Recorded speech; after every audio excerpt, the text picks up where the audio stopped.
EVO.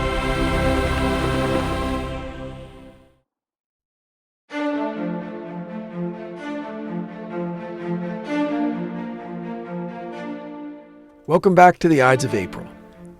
This is the shot heard around the world, the assassination of Archduke Franz Ferdinand. Chapter 1. The Heir of an Empire. He was not supposed to be the one. That's the first thing you need to know about Archduke Franz Ferdinand of Austria, the man whose death would upend the old order of Europe and usher in a century of fire. He was not the chosen heir.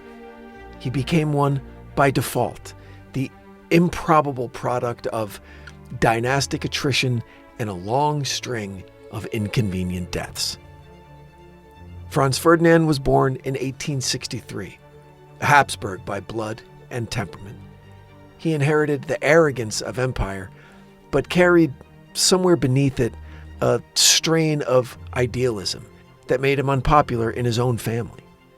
His uncle, Emperor Franz Joseph, had ruled longer than most mortals live, and he regarded the Archduke's modernizing instincts with suspicion. Franz Ferdinand believed the monarchy could evolve. Less empire, more federation. He wanted to give the Slavs and the Croats, the Czechs and the Poles, a greater say in their own governance. It was a radical notion in a time when radical meant treason. And then there was Sophie Chotek, the woman he loved and the mistake no emperor could forgive. Sophie was noble, but not noble enough. A countess of insufficient pedigree for the throne. Their marriage was what was called morganatic, which is a very imperial way of saying good for love, but really bad for politics. She would never be queen, their children would never be heirs. The Habsburg court treated her like an inconvenience, and Franz adored her for it. He was awkward, he was proud, often described as cold, but in the few surviving letters between them you can see another man. Humorous, self-aware, even sentimental. He signed his letters not as Archduke, but as your old wrinkled one. In a Europe obsessed with bloodlines and dynastic unions, their marriage was something nearly revolutionary. It was an actual love story. And that love would take them both to Sarajevo, a city that had been passed like a coin from empire to empire. Sarajevo was beautiful, complicated, and full of ghosts. The Ottoman Turks had ruled it for centuries, leaving behind their mosques and markets, their courtyards and coffee houses. The Austro-Hungarians took it in 1878, and they brought railways and uniforms and bureaucracy. It was a city that wore two civilizations at once, the Orient and the West, stitched together along a fault line that everyone could feel and that no one could fix. In 1914, it was a border town of an empire already fraying at the seams. The Slavic nationalists saw Vienna not as a capital, but as a jailer. The Serbs, only recently free of Ottoman rule, saw the Habsburgs as the next oppressor in line. And the Black Hand, a secret society founded by officers in the Serbian army, believed violence was the only language that empires understood. The Black Hand dreamed of a greater Serbia, one free of foreign control, and they believed destiny was written not in treaties, but in blood.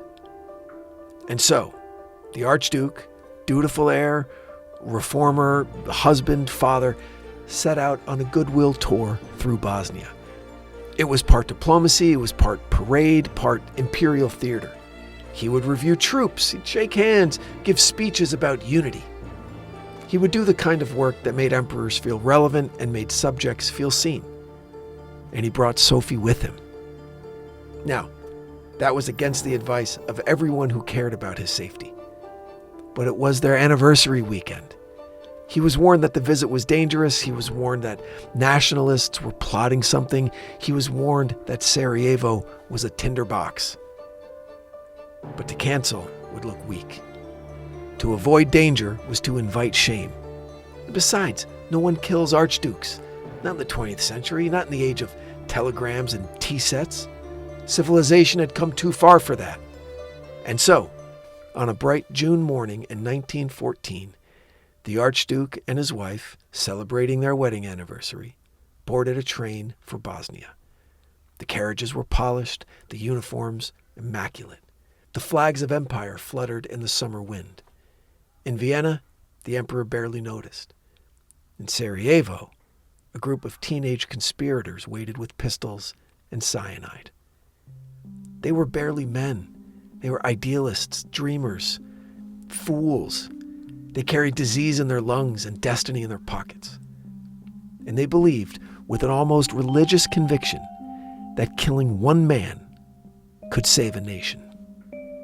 History would prove them right, though not in the way they imagined.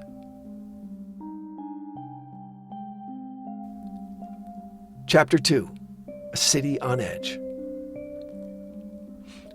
Sarajevo sits in a valley ringed by mountains, beautiful from a distance, treacherous up close. The Miljacka River cuts through its center like a quiet divide, separating neighborhoods that had seen empires come and go. The mosques and minarets still whispered of Ottoman past, while the Baroque facades of the new administration buildings tried to insist that Bosnia was now European, it was orderly, it was modern. It wasn't. The city was a paradox, a meeting of East and West that refused to reconcile. The air itself seemed heavy with competing prayers. The Islamic call to prayer from one hill, the Catholic church bells from another. The Orthodox Church stood between them, as if waiting for God to pick a side. For centuries, Sarajevo had been a place of coexistence, Muslims, Christians, and Jews living cheek by jowl, merchants trading in the same bazaars. But by 1914, coexistence had curdled into suspicion. Every alley seemed to have a cause, and every cause had a grievance. The Austro-Hungarian occupation of Bosnia-Herzegovina was meant to be a stabilizing act. It was, of course, the opposite. To the Slavic population, Serbs, Croats, and Bosniaks, it felt like one more foreign flag flying over their lives. The empire paved the streets, built railways, and opened schools, but no amount of civilization can cover for the feeling of being ruled by someone else's idea of progress. And then there was Serbia, small, proud, newly independent, watching from just across the border. The Serbs saw themselves as the protectors of all South Slavs, a people divided only by geography and empire. To Vienna, Serbia was a pest. To Russia, a kindred soul. To the secret society known as the Black Hand, Serbia was destiny itself.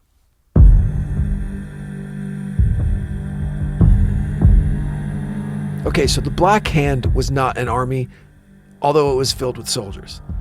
It wasn't a government, though it reached into one. In reality, it was a dream, or a sickness, depending on who you asked. Its founders were officers in the Serbian military who had already assassinated one king and one queen.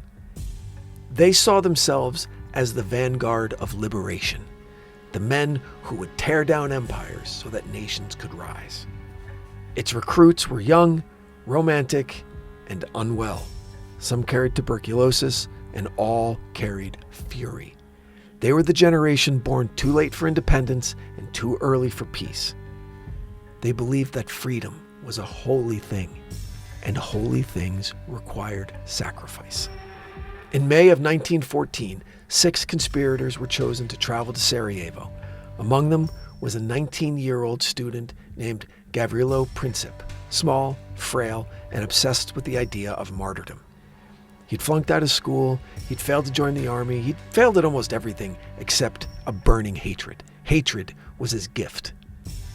He and his friends smuggled pistols and grenades across the border, hidden in boxes of fruit and loaves of bread. Their mission? Kill Archduke Franz Ferdinand during his visit to Bosnia on June 28th. That date was no accident. It was Vidovdan, a Serbian national holiday commemorating the Battle of Kosovo, when medieval Serbia had fallen to the Turks. A day drenched in blood and memory. Even the Archduke's route seemed like a provocation. He would ride in an open car through the center of Sarajevo, past the Latin Bridge, down the Apel Quay, the perfect stage for a statement written in gunpowder. And yet no one thought it would happen. The Archduke's own security was minimal. The local police were underprepared. The army was indifferent. Even the governor of Bosnia, General Oskar Potiarik, mocked the idea of an assassination plot. He publicly asked who would dare attack the heir to the throne. Who indeed? In the cafes of Sarajevo, rumors circulated like smoke. The air was thick with tension, though most citizens went about their day. Merchants opened stalls, trams clattered down the tracks, and imperial officers smoked on balconies. The Archduke's visit was meant to display unity between the empire and its provinces. Instead, it revealed a country quietly waiting for someone to strike a match. Even nature seemed complicit. The morning of June 28th was hot and cloudless. Crowds lined the streets as the motorcade began its procession from the train station. At the head of the line rode Franz Ferdinand and Sophie, waving to the citizens of a city that would soon be infamous. On a street corner stood Nedeljko Kabrinovich, one of the conspirators. In his hand, a small bomb. He threw it, but the device bounced off the Archduke's car and exploded beneath the next one, injuring several officers. The Archduke's driver accelerated, the motorcade sped away, and Kabrinovich swallowed his cyanide pill and jumped into the river. The poison was expired, and the river was shallow. He was dragged out, beaten, and arrested within minutes. The rest of the conspirators scattered. Among them was Princip. Now standing near Moritz Schiller's cafe, his mission apparently failed. The Archduke had escaped. The empire would continue. The world would go on. For a few more hours. If your dog could talk, they'd beg for Ollie. The full-body tail wag, the excited little hops, the big, goofy grin, that's the Ollie effect.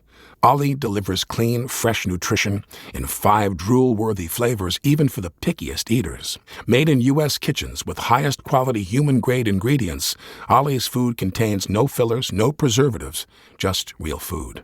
And here's the thing. Healthier food means a happier pup, more energy, shinier coats, and more excitement at mealtime. With 5 protein-packed recipes like fresh beef with sweet potatoes or fresh turkey with blueberries, even the pickiest eaters can't resist. You might think my dog eats better than I do, and that's probably true when it comes to Ollie.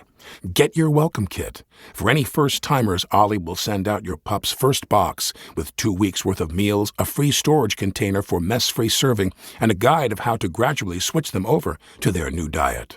Dogs deserve the best, and that means fresh, healthy food. Head to ollie.com/IDES. Tell them all about your dog and use code IDES to get 60% off your welcome kit when you subscribe today.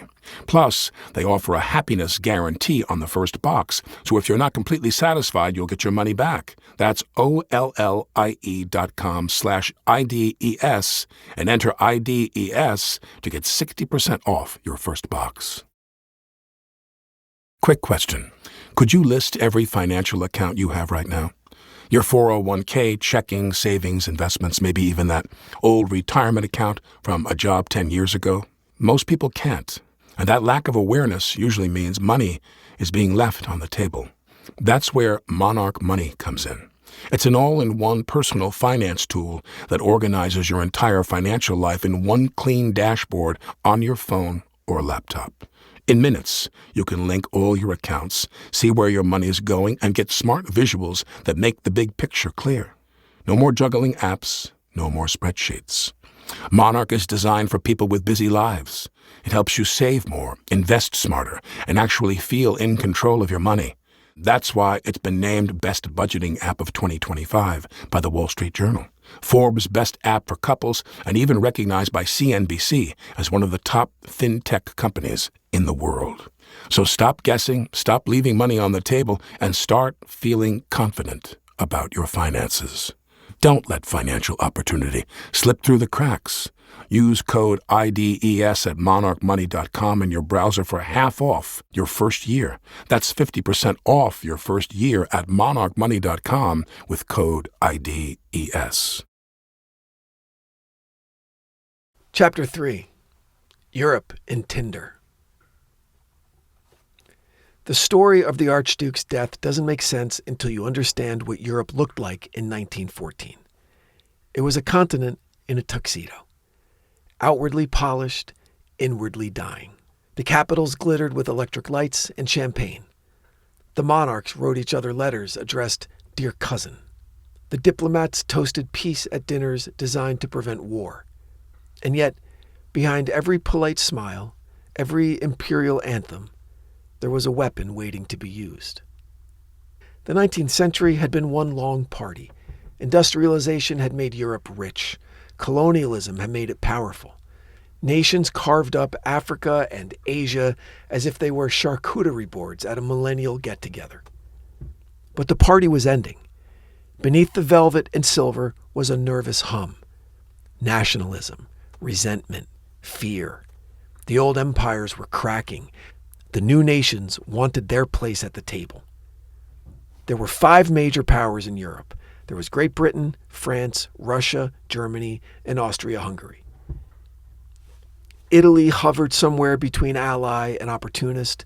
The Ottoman Empire, once the terror of the continent, was a ghost still wearing its crown. Germany, young, ambitious, was ruled by Kaiser Wilhelm II, a man desperate to be taken seriously and perpetually offended when he wasn't. He had inherited the most efficient military on earth and the worst inferiority complex in Europe. Britain ruled the seas, France ruled the colonies, Russia ruled chaos, and Austria-Hungary, ancient, decadent, confused, they ruled a patchwork of nations that hated each other just enough to stay together. They were all armed, all nervous, and all convinced they were the ones being threatened. The alliances that tied them together were meant to keep the peace, but they did the opposite. On one side was the Triple Alliance, Germany, Austria-Hungary, and Italy. On the other side was the Triple Entente, France, Russia, Britain. Each had pledged to protect the other, but protection is a funny word when everybody's holding a gun. Germany promised to stand by Austria. Russia promised to stand by Serbia. France promised to stand by Russia. Britain promised to stand by Belgium and its own conscience, which it often misplaced. The result was a system so delicate that one wrong move could bring the whole thing crashing down. And Sarajevo was that wrong move. The assassination of Archduke Franz Ferdinand was a spark in a room full of gasoline. But it didn't ignite instantly. For a few weeks that summer, Europe tried to pretend everything was fine.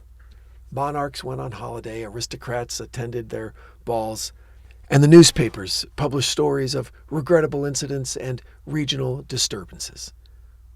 But in Vienna, something had shifted.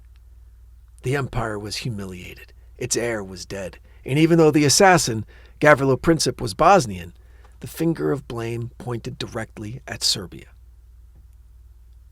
The Austrian foreign minister, Leopold von Berchtold, wanted revenge. The chief of staff, Konrad von Hotzendorf, wanted war. Emperor Franz Joseph wanted peace, or rather the kind of peace one achieves by crushing one's enemies. And in Berlin, the Kaiser was all too happy to help. Germany promised Austria a blank check. Whatever action Vienna took against Serbia, Germany would back it, no matter the cost. This was Europe's problem in a single message: old men signing documents that would kill young men. The ultimatum Austria sent to Serbia was deliberately impossible. It demanded that Serbian officials participate in an Austrian-led investigation into the assassination, a direct violation of Serbian sovereignty. Serbia agreed to almost every condition except that one. Austria declared war anyway. And like clockwork, the alliances began to spin. Russia mobilized to defend Serbia. Germany mobilized to defend Austria. France mobilized to defend Russia. And Britain hesitated. but then mobilized to defend its own sense of honor. In less than 5 weeks, the entire continent was at war. This wasn't the war anyone had planned for. It was supposed to be brief, over by Christmas. It became a 4-year slaughterhouse. But for now, in our story, it's still the summer of 1914. The Archduke is dead, his assassin is in custody, we'll get to that in a minute, and Europe is pretending that it can control the fire it has just started. In Vienna, generals sharpen their pencils. In St. Petersburg, ministers issue orders they barely understand, and in London, statesmen raise their eyebrows in their brandy glasses and murmur something about, continental disturbances. The world thinks it's sleepwalking towards stability. It isn't. It's marching towards the apocalypse with its eyes wide open. Follow the Ides of April on Instagram at Ides of April Pod. For press and inquiries, email us at info@evocreative.com. Rate, review, and follow the Ides of April wherever you get your podcasts. Support our sponsors. Take the online quiz and introduce Ollie to your pet at ollie.com/Ides for 60% off your first box. Use code Ides at monarchmoney.com for 50% off your first year. The Ides of April, where history's quiet moments meet the loudest echoes of fate. The Devil Within is an EVO production, recorded live at Bel Air Studios in Los Angeles, California. For The Devil Within, I'm your host, Branden Morgan.